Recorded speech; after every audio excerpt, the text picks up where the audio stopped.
దినవృత్తాంతములు 2వ గ్రంథము 28వ అధ్యాయము.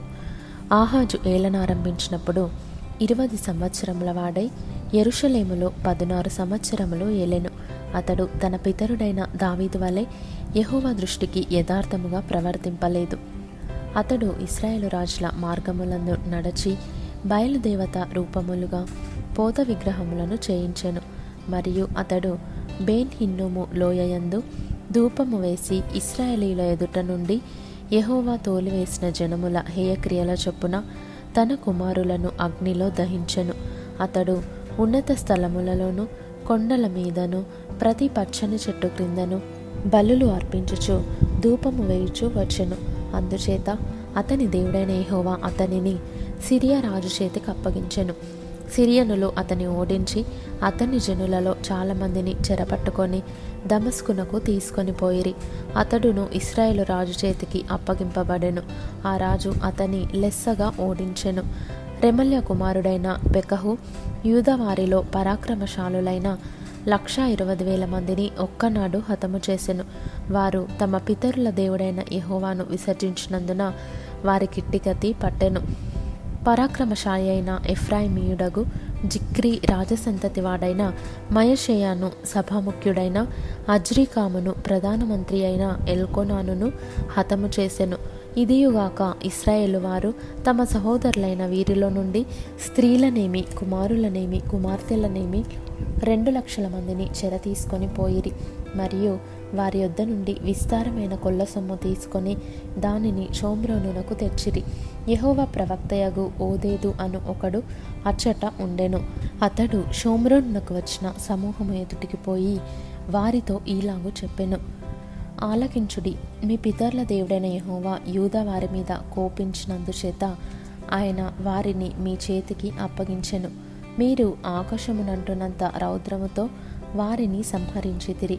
ఇప్పుడు మీరు యూదా వారిని యెరూషలేము కాపురస్తులను మీ కొరకు దాసులుగాను దాసురాండ్రుగాను లోపర్చుకొన దల్చియున్నారు. మీ దేవుడైన యెహోవా దృష్టికి మీరు మాత్రము అపరాధులు కాకయున్నారా?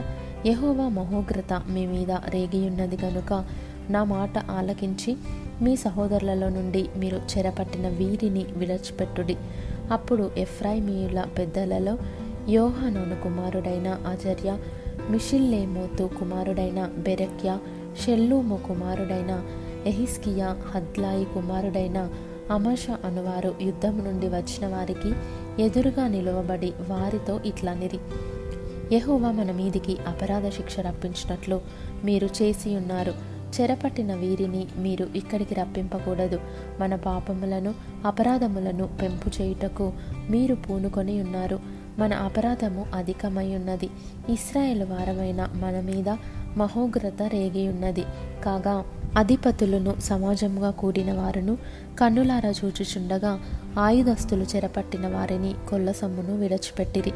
పేర్లు ఉదాహరింపబడిన వారు అప్పుడు లేచి చెరపట్టబడిన వారిని చేపట్టి దోపు సొమ్ము చేత వారిలో వస్త్రహీనులైన వారికి బట్టలు కట్టించి వారికి వస్త్రములను పాదరక్షలను ధరింపజేసి అన్నపానములిచ్చి తలలకు నూనె పెట్టించి వారిలో బలహీనులైన వారిని గాడిదల మీద ఎక్కించి ఖర్జూర వృక్షములు గల పట్టణమగు యెరికోకు వారి సహోదరుల యొద్దకు వారిని తోడుకొని వచ్చిరి. తరువాత వారు షోమ్రోనునకు మరలి వెళ్ళిరి. ఆ కాలమందు ఎదోమీయులు మరలా వచ్చి యూదా దేశమును పాడు చేసి కొందరిని చెరపట్టుకొని పోగా రాజైన ఆహాజు తనకు సహాయము చేయుడని అష్షూరు రాజుల యొద్దకు వర్తమానము పంపెను.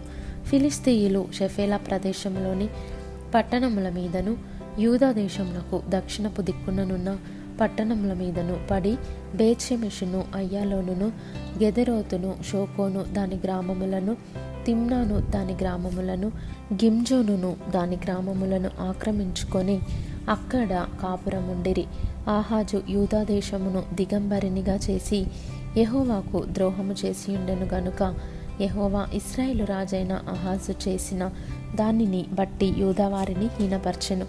అష్షూరు రాజైన తిగ్లత్-పిలేసెరు అతని యొద్దకు వచ్చి అతని బాధపరచెనే గాని అతని బలపరచలేదు. ఆహాజు భాగములు ఏర్పరచి యెహోవా మందిరములో నుండి ఒక భాగమును, రాజనగర్లో నుండి ఒక భాగమును, అధిపతుల యొద్ద నుండి ఒక భాగమును తీసి అష్షూరు రాజునకిచ్చెను గాని అతడు అతనికి సహాయము చేయలేదు. ఆపత్కాలమందు అతడు యెహోవా దృష్టికి మరి అధికముగా అతిక్రమంలో జరిగించెను. అట్లు చేసిన వాడు ఈ ఆహాజు రాజే. ఎట్లనగా సిరియా రాజుల దేవతలు వారికి సహాయము చేయుచున్నవి గనుక వాటి సహాయము నాకును కలుగునట్లు నేను వాటికి బలులు అర్పించదననుకొని తన్ను ఓడించిన దమస్కు వారి దేవతలకు బలులు అర్పించెను. అయితే అవి అతనికిని ఇశ్రాయేలు వారికిని నష్టమునకే హేతువులాయెను.